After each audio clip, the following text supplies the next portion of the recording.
आप सुन रहे हैं विजय भावा, जहां पर आपको हर दिन जिंदगी जीने का एक नया लक्ष्य प्राप्त होगा। आज हम जानेंगे जिंदगी की कीमत क्या है। दोस्तों, आज की इस गौतम बुद्धा मोटिवेशनल स्टोरी के जरिए हम आपको बताएंगे कि बुद्ध के नजरिए से हमारी जिंदगी की कीमत क्या है। हम में से बहुत से लोग अपनी जिंदगी की वैल्यू नहीं समझते और अपने जीवन को ऐसी चीजों में बर्बाद कर देते हैं जिनसे हमारा नुकसान ही होता है। कुछ लोग अपनी जिंदगी शराब के पीछे बर्बाद कर देते हैं, तो कुछ लड़कियों के चक्कर में और कुछ अपनी सारी जिंदगी पैसा पैसा करके बर्बाद कर देते हैं। आज की इस बुद्धा स्टोरी के जरिए आप जानेंगे कि हमारी जिंदगी कितनी कीमती है और हमें अपनी इस कीमती जिंदगी को किस तरह जीना चाहिए। एक बार की बात है, गौतम बुद्ध अपने शिष्यों को जिंदगी से जुड़ी अच्छी बुरी चीजों का ज्ञान दे रहे थे। सभी शिष्य उनकी बातों को बहुत ध्यान से सुन रहे थे।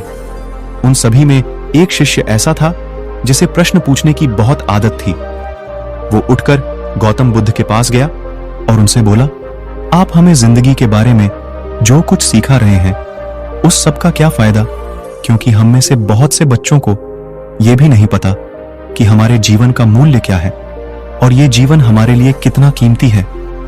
पहले आप हमें यह बताइए कि इस जीवन का मूल्य क्या है। अपने शिष्य की बात सुनकर गौतम बुद्ध अपने कक्ष में गए और एक चमकता हुआ पत्थर का टुकड़ा लेकर आए। वो टुकड़ा उन्होंने अपने शिष्य को दिया और बोले, मैं तुम्हें इस जीवन का मूल्य तब बताऊंगा जब तुम इस पत्थर का सही मूल्य पता लगा कर आओगे। साथ ही यह ध्यान रखना कि तुम्हें यह पत्थर का टुकड़ा किसी को बेचना नहीं है। गौतम बुद्ध की बात मानकर वो शिष्य बाजार की तरफ चला गया। बाजार में सबसे पहले उसकी नजर एक फल बेचने वाले पर पड़ी और उसने वो पत्थर उस फल वाले को दिखाया और बोला, इस पत्थर के बदले आप मुझे कितने फल दे सकते हो? फल वाला बोला, ये पत्थर कुछ खास तो नहीं है, लेकिन फिर भी इसके बदले में तुम्हें 10 केले दे सकता हूं। वो शिष्य उस पत्थर को लेकर आगे चला गया। फिर उसे एक सब्जी वाला मिला। शिष्य ने उस सब्जी वाले से उस पत्थर की कीमत पूछी।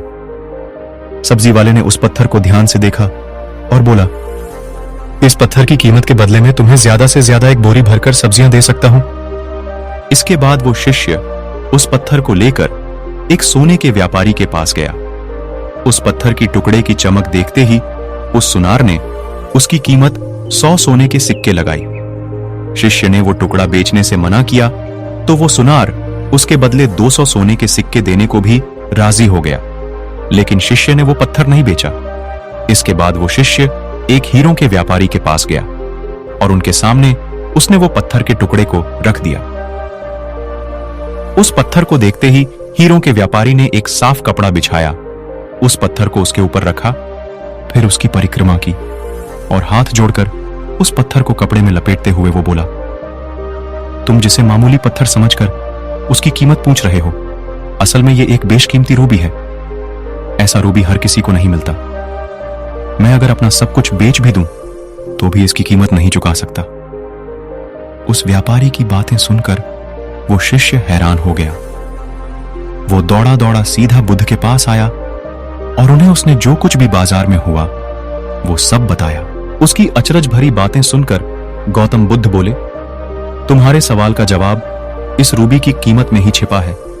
हमारा जीवन भी एक रूबी है।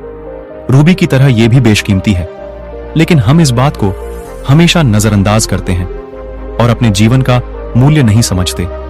हम दूसरों को देखकर और उनके जैसा जीवन जीने की कोशिश में अपने जीवन की कीमत को कम कर देते हैं।